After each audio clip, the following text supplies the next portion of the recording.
আমার নবীর ইজ্জতের উপর কটাক্ষকারীর একটাই পরিচয়, নবীজির যে দুশমন তার একটাই পরিচয়, নবীজিকে যে গালি দেয় তার একটাই পরিচয়। তার কোনো ধর্ম পরিচয় নাই, তার কোনো রাজনৈতিক পরিচয় নাই, তার কোনো গোষ্ঠীর পরিচয় নাই, তার কোনো বর্ণের পরিচয় নাই, তার কোনো ভাষার পরিচয় নাই।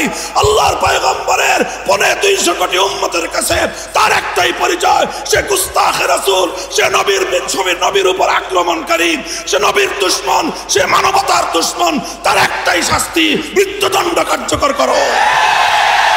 একটা বিষয়ে কোন নম্রতার সুযোগ আমাদের কাছে নাই, সেটা হলো আমার নবীর ইজ্জত।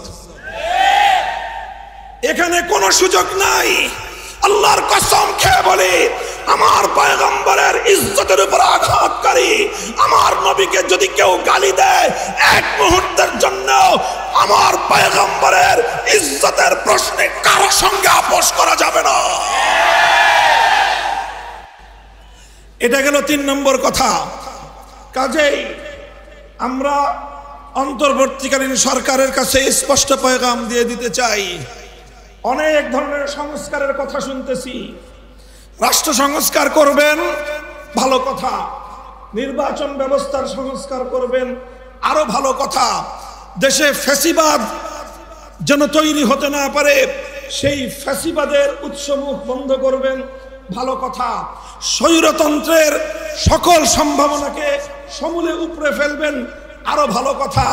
সব যেমন বন্ধ করবেন, আমার জমিনে ভবিষ্যতে আর কোনদিন কোন কুলাঙ্গার যেন আমার নবীর ইজ্জতের উপর কালিমা লেপন করবার দুঃসাহস না দেখায়, সেই ব্যবস্থাও চূড়ান্ত করতে হবে। আমার নবীকে যদি কেউ গালি দেয়, তার পূর্ববর্তী ধর্ম পরিচয় কি সেটা আমাদের বিবেচনা করার এক মুহূর্তের জন্য সময় নাই। তার নাম যদি রাজীব হায়দার হয়, তার ব্যাপারে আমাদের যেই করণীয় হবে। তার নাম যদি কোনো ঘোষ হয়, তার ব্যাপারেও আমাদের ফয়সালা বিন্দুমাত্র ভিন্ন কিছু হবে না। একই কথা বলছেন, আমার নবীর ইজ্জতের উপর কালিমা লেপনকারী, নবীজির উপর কটাক্ষকারী, নবীর ইজ্জতের উপর আক্রমণকারী কোন কুলাঙ্গারের জন্য মৃত্যুদণ্ডের আইন ছাড়া অন্য কোন আইন আমরা মানি না।